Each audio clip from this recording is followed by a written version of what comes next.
Ya, terima kasih teman-teman sudah selamat malam. Selamat malam. Turun bang, izin turun dikit.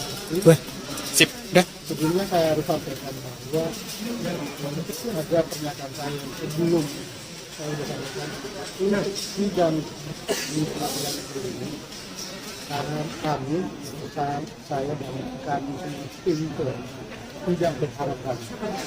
Karena kalau kami sampaikan dari awal, hakimnya tidak berhasil. Mulai dari pertanyaan-pertanyaan dari saksi, waktu putri, itu hakim sudah menyimpulkan. Makanya pernah saya sampaikan bahwa untuk tingkat pengadilan negeri kami tidak berharap banyak, apapun keputusannya ya kita sudah tahu. Artinya sudah tahu bahwa pasti sesuai dengan pergerakan itu apa? Hakim sudah menyimpulkan dan berasumsi juga sendiri. Ini ada lagu tadi yang kita catat sama-sama dan motif baru satu hari lagi. Itu kan berbeda lagi. Intinya apapun pertimbangan majelis hakim, intinya dari kita pertama ini kita hormati. Tetap kita hormati dan ada upaya hukum selanjutnya. Jadi kami tim penasihat hukum dan kami Pak Sambo maupun Ibu Putri akan mempelajari pertimbangan ini. Akan mengajukan banding nggak Pak? Kita pelajari pertimbangan yang besar karena tadi yang kita dapatkan banyak berupa asumsi. Jadi malah ada tadi kalau saya nggak tahu, ada juga berdasarkan berita itu yang pertanyaan juga buat kami. Pak, tadi kan sempat ada pernyataan dari pengacaranya atau kuasa hukumnya dari Joshua atau dari keluarga korban. Nah, tadi disebutkan bahwa Bapak bersama ini langsung minta maaf soal perihal pelecehan seksual itu kan terserah mereka. Kita hormati juga permintaan mereka itu. Jadi mari kita sama-sama berdewasa, menangkal sekarang. Ya, itu yang paling utama. Kalau mereka juga menyatakan itu silahkan saja. Ya, karena apa yang kami yakini ya, itu tidak asal kita karang sendiri. Itu kita berdasarkan BAP, fakta, apsifor dan lain-lain. Kita benar sendiri tadi pertimbangan majelis hakim. Apsifor itu tidak dipertimbangkan sama sekali. Ya 12 tim apsifor, 12 orang yang memeriksa itu juga disampaikan oleh majelis hakim. Karena saya sampaikan soal itu, karena kami juga punya pertimbangan sendiri menyampaikan apa yang kita lakukan. Bapak akan meminta maaf nggak Pak dalam waktu 1x24 kepada anak korban? Saya fokus ke sini ya. Pak Hakim bilang katanya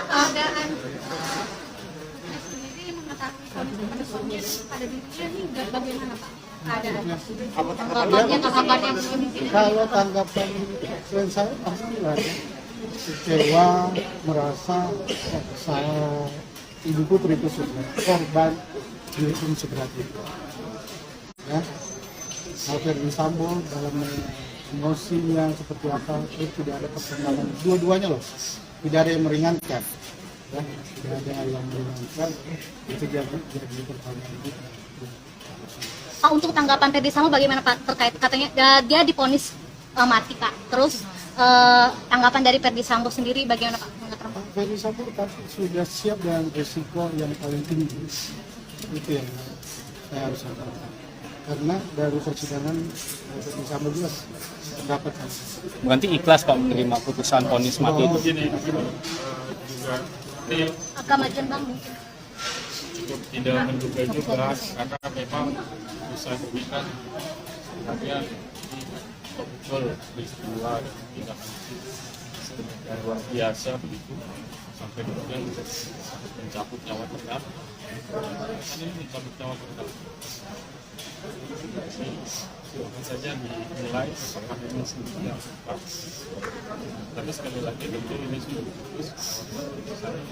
Nanti itu pelajari dari putusannya dari kejaksaan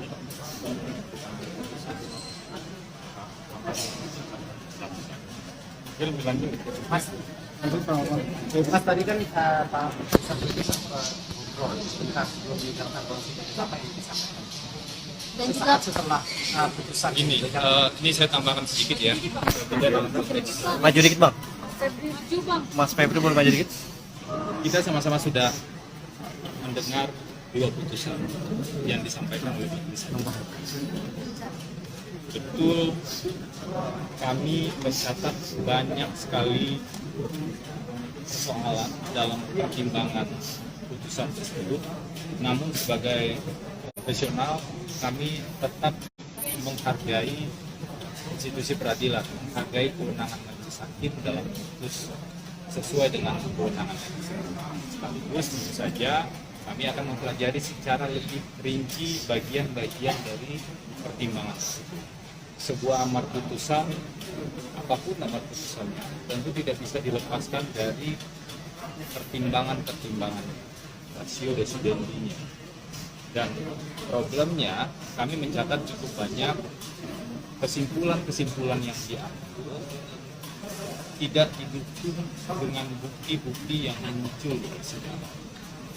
Bahkan ada bukti-bukti yang muncul di persidangan secara jernih, secara terang benderang, disampaikan oleh pihak yang punya kompetensi keahlian dan juga independen, bukan ahli yang dihadirkan oleh nasihat hukum misalnya, bahkan ahli yang dihadirkan oleh itu justru dikesampingkan hanya dengan jurnal-jurnal, misalnya hasil pemeriksaan psikologi atau forensik yang bukan hanya pemeriksaan terhadap Putri sebenarnya, bukan hanya pemeriksaan terhadap Pak Putri, tetapi juga terhadap seluruh terdakwa lain dan beberapa orang saksi dengan metode ilmiah yang bisa dipertanggungjawabkan, tapi seolah-olah karena itu tidak sesuai dengan kesimpulan akhir, maka abaikanlah bukti-bukti tersebut. Nah, ini beberapa poin pokok-pokok yang kami catat. Selain juga kami mengidentifikasi banyak sekali kesimpulan-kesimpulan yang hanya didasarkan pada satu keterangan saksi yang sendiri-sendiri dan tidak terkait dengan bukti-bukti yang lain. Ini tentu saja poin-poin yang akan kami gali lebih lanjut. Proses hukum masih berjalan. Kami mengajak kita semua untuk sama-sama menghormati proses hukum yang berjalan. Mungkin itu dulu yang disampaikan untuk saat ini. Kami pikir cukup. Terima kasih. Hormat tadi kan Pak Ferdi Sambo